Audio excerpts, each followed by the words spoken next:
The most humiliating moment of my life happened on my 68th birthday. Not at work. Not in public. Not in front of strangers.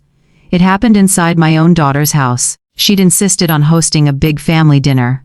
"It's your day, Mom," she'd said over the phone. "No cooking. Just come and let us celebrate you." I almost said no. Ever since my husband passed away 3 years earlier, birthdays felt different, quieter. But my daughter Rachel sounded so excited that I couldn't refuse, so I baked my late husband's favorite apple pie anyway. Old habits are hard to break. When I arrived, the house was already full: neighbors, coworkers, Rachel's in-laws, friends I'd never met. Music played softly in the background, and the smell of roasted chicken filled the house. Everyone greeted me warmly. "Happy birthday." "You look wonderful." "It wouldn't be a party without you." For a little while, I actually believed Rachel had meant what she'd said. She hugged me tightly, kissed my cheek, and thanked me for bringing the pie. "Everyone's going to love it," she smiled. Then she disappeared to greet more guests. I spent the next hour helping in the kitchen. Nobody asked me to. I just couldn't stand watching people struggle while food was getting cold. I carried serving bowls, filled glasses, wiped the counter. Even my son-in-law joked, "Your mom works harder than all of us." Everyone laughed, including Rachel. When dinner was finally ready, people began finding their seats around the long dining table. There were 12 chairs. I counted them without thinking. Then I realized something. There were 13 people. Rachel looked around the room. Then her eyes landed on me. For one brief second, I expected her to say she'd grab another chair from the garage. Instead, she smiled awkwardly. "Mom." I waited. She lowered her voice just enough that most guests couldn't hear. "We're one seat short." I noticed. She glanced toward the table where her boss and several important clients had already sat down. Then she looked back at me. "I really need them comfortable." I still didn't understand where this was going. "So?" She laughed nervously. "You don't mind eating later, right?" I smiled. "I don't mind." I honestly didn't. Then she leaned closer. Close enough that only I could hear the next sentence. Actually, her smile disappeared. "Could you just eat in the downstairs bathroom?" I blinked. "I'm sorry. The guests need your seat." I stared at her, certain I'd misunderstood. She pointed toward the small half-bath near the laundry room. "You can sit on the little stool in there." I couldn't speak. "It'll only be 20 minutes. 20 minutes. As though humiliation had an acceptable time limit. Seeing the look on my face, she added the words I'll never forget. "Please don't make this awkward, Mom." Awkward. As if I were the problem. As if asking your own mother to eat beside a toilet on her birthday was perfectly reasonable. I looked around the dining room. Everyone was laughing, passing dishes, complimenting the decorations. Nobody had any idea what Rachel had just said. Or maybe they did. Because when I glanced toward my son-in-law, he immediately looked away. That hurt almost as much. He'd heard, and he'd said nothing. My chest felt tight. For a second I considered walking out. I should have. Instead, I quietly picked up my plate. Rachel smiled with obvious relief. "Thank you, Mom." I walked toward the hallway. Each step felt heavier than the last. The downstairs bathroom door was already open. Inside was a tiny wooden stool beside the sink. Rachel had actually planned this. There wasn't another chair. There wasn't another place setting. Just a stool. Next to the toilet. I sat down slowly, balancing my plate on my lap. I looked at myself in the bathroom mirror, a 68-year-old widow. Still wearing the pearl necklace my husband had given me on our 40th anniversary. Still carrying the apple pie I'd baked for everyone else to enjoy. I took one bite. Then another. Outside the door I could hear laughter. Someone raised a toast. I heard my daughter say, "Thank you all for coming." Family means everything to me. I almost laughed. Almost.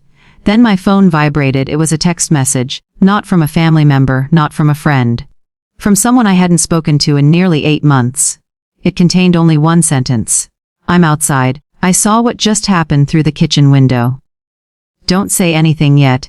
But I think today is about to change everything." I looked toward the bathroom door. 30 minutes later, every person sitting at that dining table would wish they'd noticed the empty chair. I sat there for almost a full minute, staring at that message. "I'm outside. I saw what just happened through the kitchen window." I looked at the sender's name. Linda. My husband's younger sister. She lived nearly 2 hours away. I had no idea she was coming. Apparently, neither did Rachel. Before I could reply, another message appeared. Stay where you are. Please trust me. Outside, I heard everyone clinking glasses. Rachel was giving another speech. I couldn't have asked for a better group of friends, she said. Everyone applauded. Then she added, and thank you to everyone who helped make tonight possible. I waited. Surely she'd mention me. I'd spent the afternoon preparing food, I'd baked the pie. I'd set the table, I'd washed dishes before guests even arrived. Instead she smiled at her mother-in-law. My biggest helper today was Carol, the woman who had shown up 20 minutes before dinner. I looked down at my plate. For the first time in my life, food tasted like nothing. A soft knock came at the bathroom door. I quickly wiped my eyes. It wasn't Rachel. It was my 8-year-old grandson Noah. He held a folded paper napkin. Grandma? His voice was barely above a whisper. Yes, sweetheart. He looked confused. Mom said you're eating in here because you wanted quiet. My heart broke. Rachel hadn't only humiliated me, she had lied to her own son. I forced a smile. Did she? He nodded. Then he looked past me toward the toilet. Grandma. Another pause. Did you do something bad? I couldn't answer. No child should ever have to ask their grandmother that question. I simply opened my arms. He hugged me tightly. Then he whispered something that made my eyes fill again. I saved you a dinner roll. He pulled a warm roll from his pocket. Crushed completely flat. I didn't want you to be hungry. Before I could thank him, Rachel's voice echoed down the hallway. No! He jumped. I'm coming! He looked back at me one last time. I love you, Grandma. I love you too. The door closed. I sat there holding that little squashed dinner roll. It somehow meant more to me than the entire birthday dinner. A minute later, my phone vibrated again. Linda, come unlock the back door. I quietly stood up. The hallway was empty. Everyone was still laughing in the dining room. I slipped through the laundry room and opened the back door.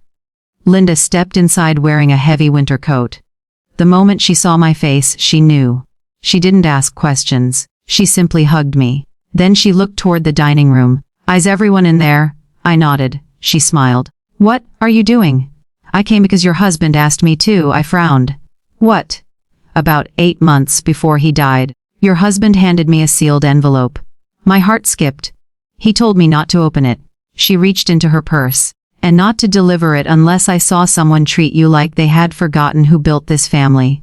My hands started shaking. Linda placed the envelope in my hands. It was addressed to me, in my husband's handwriting. Just seeing his writing made my knees weak. He said if that day never came. Linda smiled sadly. I should burn it. I carefully opened the envelope. Inside was a handwritten letter. But something else slid onto the floor. A small velvet pouch. Linda picked it up. There's more. Inside the pouch was a tiny silver key. I recognized it immediately. The key to the safety deposit box my husband had rented years ago. The one he insisted I never close. I looked back at the letter. The first line nearly took my breath away. If you're reading this, my love, someone has mistaken your kindness for weakness. Tears blurred the page. Linda gently squeezed my shoulder. Keep reading. Outside, I suddenly heard the front door open. Heavy footsteps entered the house. Then another voice echoed through the hallway. Excuse me, is Margaret Bennett here? The room went quiet. Rachel stopped talking. Every guest turned toward the front entrance. Linda looked at me and smiled. Perfect timing. Who is that? She glanced toward the dining room. The person your husband hired nearly a year ago. I stared at her. Hired? She nodded. To make sure that if anyone ever forgot your worth, she smiled again, they'd be reminded in front of everyone. And judging by the silence that suddenly filled the house, that reminder had just walked through the front door. The house had gone completely silent. Even the music had stopped. Every guest turned toward the front door. A man in a charcoal gray suit stood there holding a leather portfolio. He looked to be in his late 50s. Professional, calm, confident. Rachel forced a smile. Can I help you? The man looked around the room. I'm looking for Margaret Bennett. No one answered. I slowly stepped out of the hallway. I'm Margaret. His face softened. I'm sorry for interrupting your birthday dinner. I almost laughed. Birthday dinner? I hadn't even been allowed a seat. The man extended his hand. My name is Michael Carter. I'm your late husband's attorney. The room fell silent again. Rachel looked confused. My father hired an attorney. Michael nodded. Several years ago. He looked directly at me. He instructed me to deliver something only if I personally witnessed you being treated with disrespect inside your own family. Linda quietly folded her arms. I told you Frank planned for everything. Michael looked around the dining room, then he noticed the empty chair. He counted the place settings. 12. Then his eyes moved toward the hallway. The bathroom door was still slightly open. A dinner plate sat on the little wooden stool beside the sink. His expression changed instantly. He didn't need anyone to explain. He already understood. He turned back toward Rachel. Mrs. Collins. Rachel swallowed hard. Did your mother celebrate her birthday inside that bathroom? Nobody answered. My son-in-law lowered his head. Several guests stared at Rachel. One elderly neighbor quietly whispered, "Oh, my goodness." Rachel tried to laugh. It wasn't like that, Michael interrupted politely. Then perhaps you could explain why the birthday guest of honor was eating beside a toilet. No one spoke. The silence was unbearable. Finally my son-in-law took a deep breath. It was my fault too. Rachel looked at him in disbelief. What? I should have stopped it. His voice shook. I knew it was wrong, Rachel whispered. I was just trying to make everyone comfortable. Michael looked directly at her. And you decided the one person who didn't deserve comfort. He paused. Was your own mother. Rachel burst into tears, but nobody rushed to comfort her. Not this time. Michael opened his leather portfolio. I was hoping I would never have to do this. He removed several documents, then placed them gently on the dining room table. Frank Bennett established these instructions nearly 4 years ago. Everyone leaned forward, including Rachel. Michael continued. He was afraid that after his death, Margaret would continue putting everyone else's happiness ahead of her own. I smiled sadly. That sounded exactly like Frank, so he created something he called the birthday clause. Rachel frowned. The what? Michael handed me the first page. At the top, in Frank's handwriting, were the words, "For Margaret, only if someone forgets her worth." Tears filled my eyes again, Michael explained. If Margaret is ever publicly humiliated, pressured, or treated as less important in her own home or by immediate family. He paused. The remainder of my personal estate is to be transferred immediately into a protected trust controlled solely by Margaret. Rachel's face lost all color. My son looked equally stunned. I didn't know Dad had another estate. Michael nodded. Most people didn't. He calmly opened another folder. It includes investment accounts, a vacation cabin Frank inherited from his uncle, and a portfolio of dividend-paying stocks accumulated over 20 years. The room became absolutely still. Rachel whispered, "How much?" Michael answered without emotion. "A little over $3 million. Someone at the table gasped. Rachel looked like she couldn't breathe. Then Michael continued. But the money isn't today's message. He closed the folder. The message is. He turned toward me. Frank left another letter. My hands trembled as I unfolded it.